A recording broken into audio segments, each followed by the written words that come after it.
So we have this side done, and believe it or not, the Mazda B2200 rims actually fit.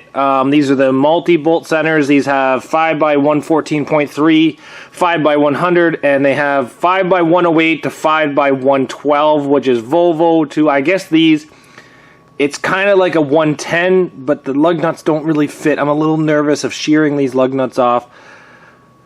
But hey, I'm gonna try it. What's the worst that's gonna happen? That it doesn't work? Listen, guys, I'm a little nervous with some of the aspects of this thing as it stands. So, I'll go through that here with you in a couple seconds. But we are gonna have to adjust the tie rods because I didn't do that. But as you can see, this side's pointing in a bit. So we are going to heat up the tie rods and adjust them. So one of the things I'm a little nervous about is when I tighten the axle bolt, it actually pulled the axle out quite a bit.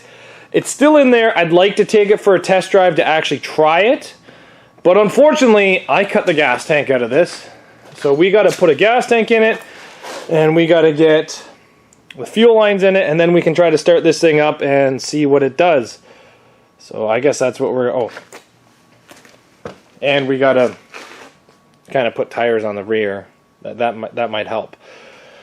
But what we're going to probably do is we're probably going to pull the rear brakes off it. I'm going to show you guys a cheap and easy way to delete your rear brakes, or if you're in a really big pinch on the side of the road, I'll show you a quick and easy way with very little tools on how to cap your brakes off on the back of your vehicles. So since the last video, I've straightened the tie rods. Camber's a little out. Might wear the tires a little unevenly, but you know, I'm okay with that. It's not going to do 200 kilometers an hour. It's going to do about 7. And realistically, I'm probably going to break an axle or bend a strut really bad before anything really that exciting happens.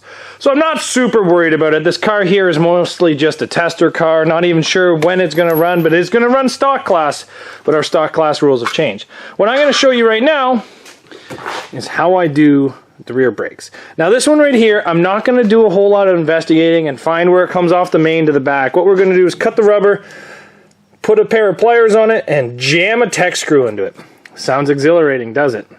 But by putting the tech screw in there, it rips apart all the inner sides of it, and it basically makes it so you cut off the rear brakes. So let's get that done. What we're going to do, we're going to take the rubber line, cut it, grab a tech screw, just start it into the rubber. Now you want to keep it as straight as you can keep it, because if it bends, you're going to dig that tech screw through the side of the rubber. So what we're going to do is we're just going to clamp it right there, maybe a little tighter. Just like that. Now we're going to send this tech screw home. Oh, a little tighter.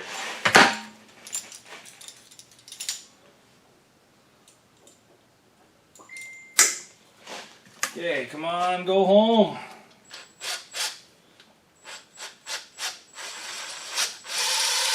Nope. She came out the side.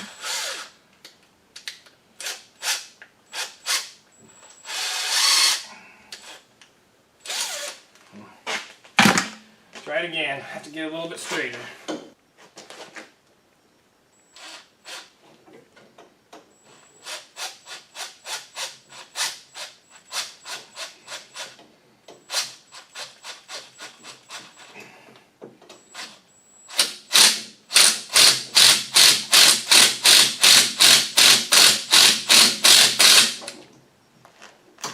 And there you go. Just got to make sure you do it super straight, and then you have it right in there, and it actually doesn't come out, even with the power brakes and hydraulics. And that's how I do my brakes when I'm kind of in a really big rush. So now let's take the zip cut. We're going to cut the e-brake cable. We're going to remove all this and try to make this back end as light as we can. So we got all the rear brakes off on this, and I was able to find two donuts that are actually the 5x112, 5x... I don't even know the damn bolt pattern. But I was able to find two donuts that fit it. So what we're doing now, just starting to rip some stuff out from underneath the hood. Let's bring this car down. It's actually starting to sit pretty aggressively, to be honest. I like it. So let's bring it down so it sits on the ground. Oh, I did mount a gas tank in it, but it's not finished. It's just kind of sitting there. I started trying to run the lines, but then I got distracted by just plastic everywhere. So it actually sits pretty aggressive. Pretty high in the front. So what we're doing is we're just starting to taking off a lot of plastic. It will run without all the plastic intake. It will run without a mass airflow sensor. And yeah, so that's good. I'm just going to put my sock over top of it like I used to do with my Ecotech Cavaliers. Now this is the 2.4. I used to run the 2.2s.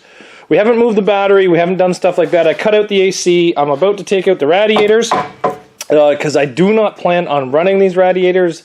I think they're just going to end up right in the engine pretty much right away.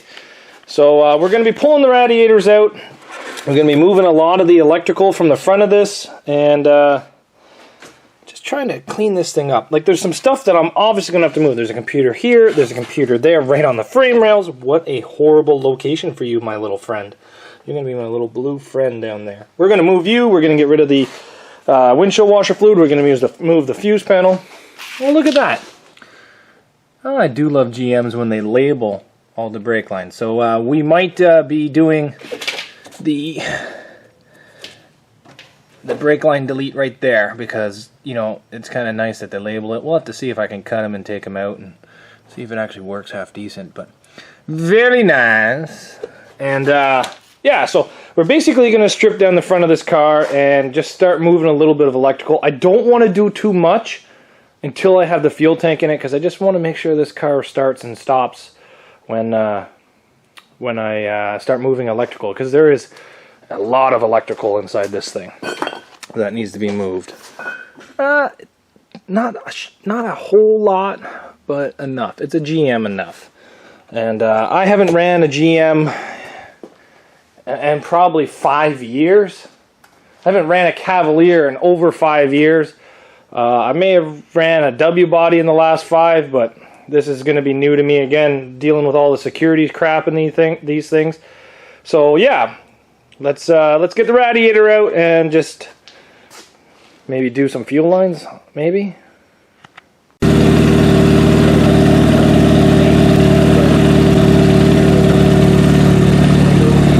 Okay, so we got the transmission line loop. I didn't have it tight enough apparently. Got the throttle body all off. God damn it, this motor does not sound healthy. But she runs, so now, in the next video,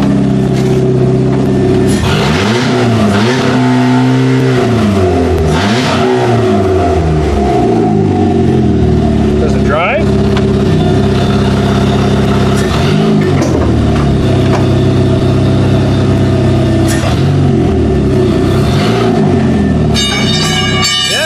It drives, it stops. I'll put the key there. Okay, so on the next video, what we're probably going to do is we're going to start playing with the electrical. We're going to start moving the electrical, moving the computers, all that fun stuff. Maybe put some new ATF in it. Get a line loop kit for it, run the batteries, all that fun stuff. There's plenty of more things that we can do to this. Alright, so that tire's facing this way. Is this tire turned? That one's facing out. I did the tie rods too much, apparently. Maybe after 1 or 2 hits, they'll get bent. No, I'm going to fix those again. It's not that hard. Just undo it and adjust the tie rods. We got the gas tank in it. It's not strapped down yet. I'm going to put a lot of ratchet straps on these things because that seems to be a very common issue for me. I want to weld threaded rod to them, but I might do that eventually. But my main goal for moving a lot of the electrical in the upcoming videos is battery away. This one, move it back to here. This one here, move it over. That one down there, move it up. All that fun stuff. We're going to get the line loop kit for this. I haven't ran a 2.4 before. I've heard horrible things about these motors with the timing chains. And I've actually never ran one. So this will be my first attempt at running one of these. But with the spindle swaps, hopefully this car will last a little bit longer than what the average one will last because of the spindle swaps. But I don't know. I kind of got half-decent expectations for it. I went to unbolt the bumper, and the bumper is actually welded on. So I have to leave this plate, but I can get rid of this bumper. So I'm going to probably take the torch and just cut this bumper off. And then we are definitely going to be mounting a good bumper to the front of this. So I'm allowed any year OEM bumper as long as it's not loaded, seam welded, or anything fun like that. So I got a 76 Malibu. I got a couple G-bodies. The New Yorker I think would be way too heavy for the front of the car. We got a back 70s GM. We got the back of a G-body.